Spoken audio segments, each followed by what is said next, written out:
Once, in a narrow town that sat where the river bent like a sleeping snake, there lived a girl named Ifeoma. She had a pale line across her cheek that curved like a thin moon, a light scar from a childhood accident she could not remember. She wore her hair in a tidy braid and sometimes hid the moonline beneath a bright head wrap.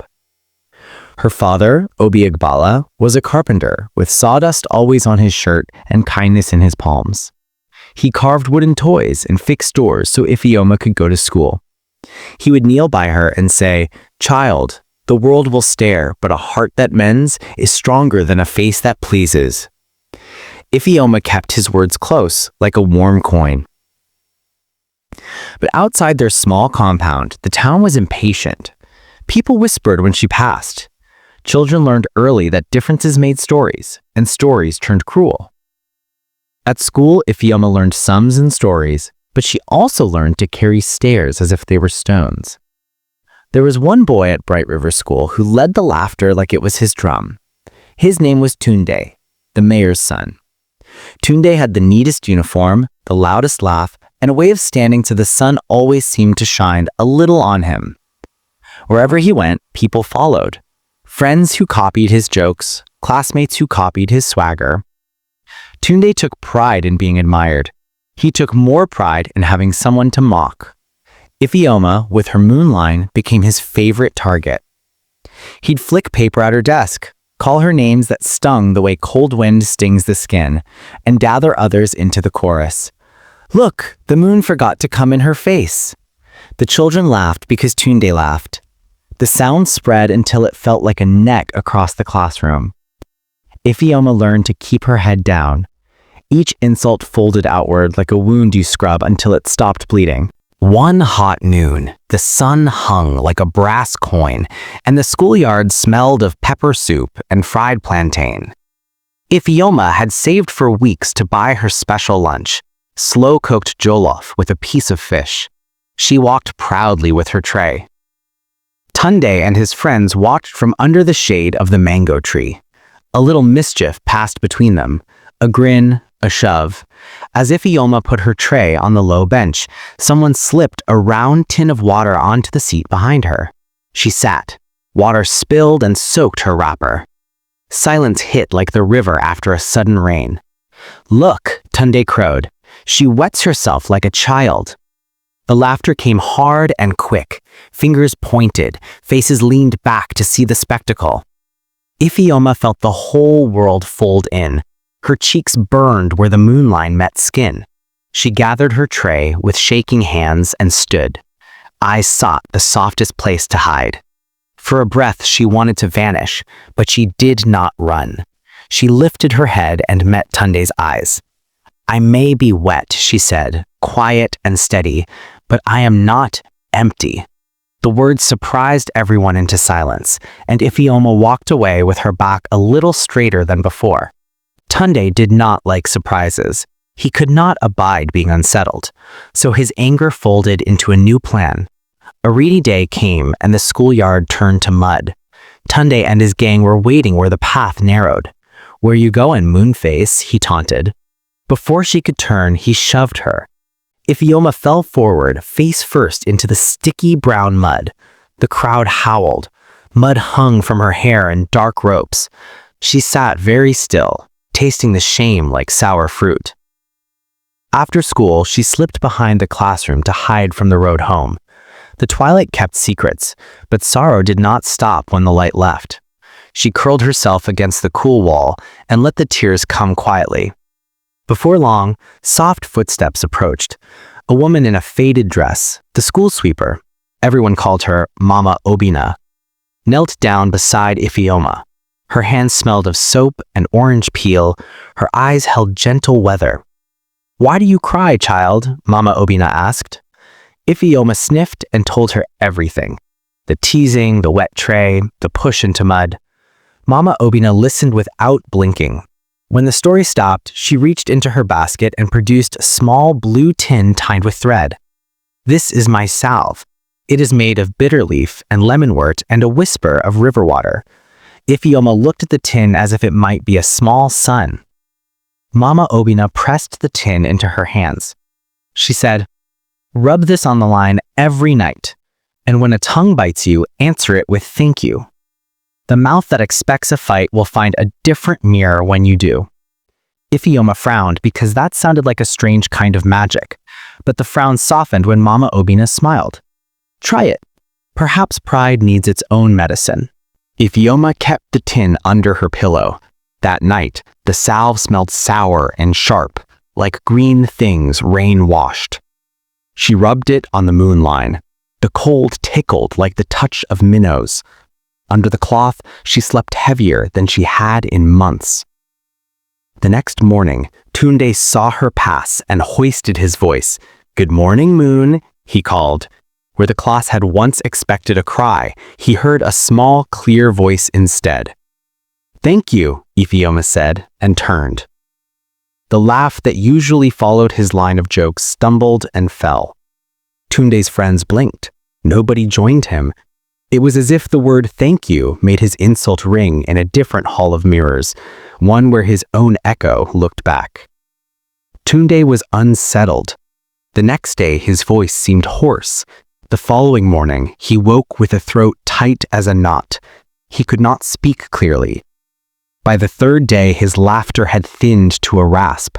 The town grew uneasy. The mayor's family took him to doctors, to pastors, to singing women who commanded the rain. Remedies were tried, steaming herbs, eucalyptus, honey, but Tunde's voice remained trapped as if a shirt had been tied around it. As news of Tunde's strange silence spread, his parents ran from one healer to another. The doctor said it was no ordinary flu. The pastor laid hands and shouted prayers until his voice was hoarse. The cleric read verses until his fingers ached. An herbalist from the far hills bathed Tunde under moonlight and fed him bitter potions. Nothing worked. Each failure emptied a little more coin from his parents' purses and a little more hope from their eyes. In the market, while Tunde's mother moved like a woman on a tightrope, she came upon an old stall where an almost invisible woman sat with a string of wooden beads. The stall was mostly empty, small twined baskets and dull roots, but the woman's gaze stopped her. She was thin as a reed and smelled faintly of smoke. When she took the woman's hand, she said, "This is no sickness a doctor cures. Your son has wronged someone whom wind remembers." "Who?" Tunde's mother whispered. The old woman's fingers closed around the beads. "A child of the river," she said in a breath. "Someone who carries the water's care. Only the one wronged can unbind this knot." The market woman's words dropped like stones in the mother's heart. "Find the child and seek forgiveness," she begged the buyers around her, "for some hurts cling to the throat and will not loosen until unbound." Tunde's parents thought of names like men counting debts. They spoke of quarrels and fights and petty cruelties. At last, the principal came forward. There was one child Tunde had shadowed through the years, the one he had mocked without mercy, Ifeoma, the girl with the moonline. Fear became a carriage. His parents rode it straight to Ifeoma's compound. Obiagbala, the carpenter, was at his bench, hands busy with a toy cart. He looked up to find the mayor's driver at the gate and a pair of pale faces at the doorway. The mother began to cry and blurt their plea. "Our son is ill. We were told he wronged someone. Forgive him. Please forgive him." Ifeoma stood listening in the doorway, her braid loose down her back. Her heart crowded with every insult, every shove, every night she had swallowed shame like rough porridge. Her father put a steady hand on her shoulder and said, "No one is beyond mending. You decide." Ifeoma thought of the palms that had taught her to carve wood and the salve under her pillow. She thought of the taste of mud and the way silence had sometimes felt kinder than fight. She stepped forward and spoke, slow as river water shaping stone. "I forgive him," she said, and when the mayor's wife gasped, Ifeoma lifted her chin. "But there is a way I forgive," she added. Tunde must promise in front of us all that he will leave the school and learn humility. He must help those he has hurt, and he must learn a trade that makes him useful with his hands and soft with his words. His family must also pay my school fees until I finish, so I may become what I want, not what others expect. Tunde's parents, eager and frightened, agreed without bargaining. They would do anything to free their son from the strange silence. Tunde, in the bed of his sickness, could not shout his protest. He could only watch, and something like shame rose in him like a bad fever. That night, the house where Tunde lay was full of low voices and rearranged plans. By dawn, something in the ribs of the sick boy shifted. He coughed, then tried a small sound. His mother cried when it came out, a breath, and then, "Mama." By the next day, he could whisper, and by the week's end, his voice had returned like a timid bird learning the wind.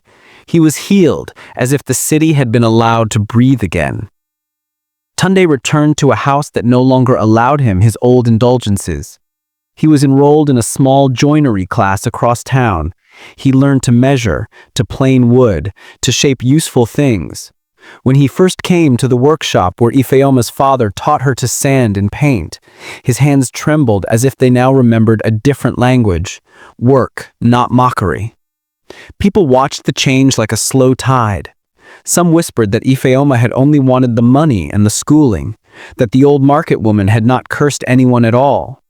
Others glanced at Tunde when he passed and saw a boy who walked a little more careful, who did not swell with laughter at another's misfortune.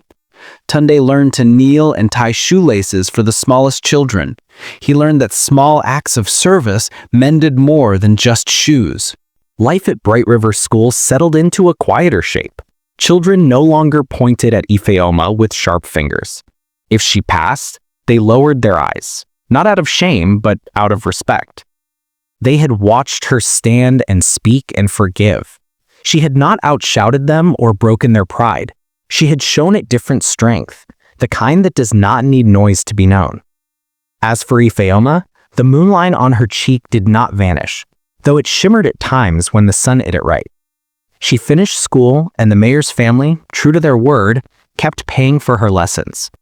With Obi Iqbala's patience and Mama Obina's strange solve, she grew into a woman who carved dolls and repaired broken things, and who could tell a joke so gentle that the smallest children laughed until they forgot their fears. One evening, under the low light of the river lamps, Tunde came to her with a small wooden whistle he had carved.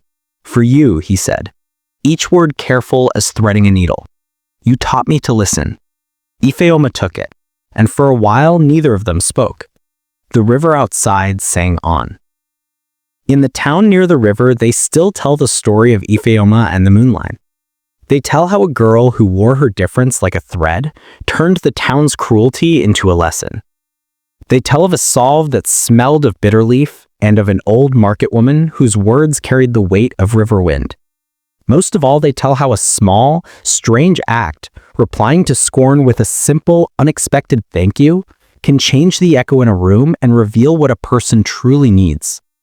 The lesson they leave on the lips of children: strength can be quiet, punishment finds its own way, and forgiveness, when given with care, can be the medicine that heals both the hurt and the hater. Thank you so much for watching. This is Wisdom Stories. If you love stories, then subscribe to my channel because I'm good at it. I'm a new creator and you just found me. Kindly subscribe to my channel so that you won't miss my next upload. See you in my next video. Bye!